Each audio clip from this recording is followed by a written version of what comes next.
ஜெயந்த் சின்ஹாவுடைய கருத்தும் அவருடைய ட்வீட்டும் இன்னைக்கு சமூக வலைத்தளத்தில் ட்வீட் பரவலாக போயிட்டு இருக்கு. ஃபைன். ஆனா இன்ஹெரிட்டன்ட் டாக்ஸ் பற்றி காங்கிரஸ் கட்சி கடந்த காலங்களில் நாடாளுமன்றத்தில் பேசவே இல்லை. காங்கிரஸ் கட்சி ஸ்கிராப் பண்ணல அப்படின்றத நீங்க மறுக்க முடியுமா சார்? நாங்கள் திரும்பி சொல்கிறோம், எங்கள் மேனிஃபெஸ்டோவில் வெல்த் டேக்ஸ் கிடையாது, இன்ஹெரிட்டன்ஸ் டேக்ஸ் கிடையாது. மக்கள் தங்கத்தை நாங்கள் கை வைக்க மாட்டோம்.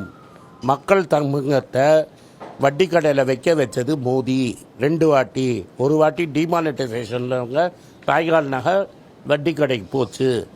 அதே மாதிரி கரோனாவில் டைமே கொடுக்காம லாக்டவுன் கொண்டு வந்து மோடியோட ஒரு ஆக்ஷன்னால் தங்கம் திரும்பி வட்டி கடைக்கு போயிருக்கு. பல நியூஸ் பேப்பரில் வட்டி கடைங்களோட ஃபுல் பேஜ் அட்வர்டைஸ்மெண்ட் வந்திருக்கு. இன்றைக்கி தங்கத்தின் விலையை ஏறுற மாதிரி பாலிசி போட்டு நீங்கள் என்ன பண்ணியிருக்கீங்க? ஏழை தாயார்கள் தங்கமே வாங்காத முடியாத அளவுக்கு இன்றைக்கி 7,000 ரூபாய்க்கு கொண்டு போய் விட்டுருக்கீங்க.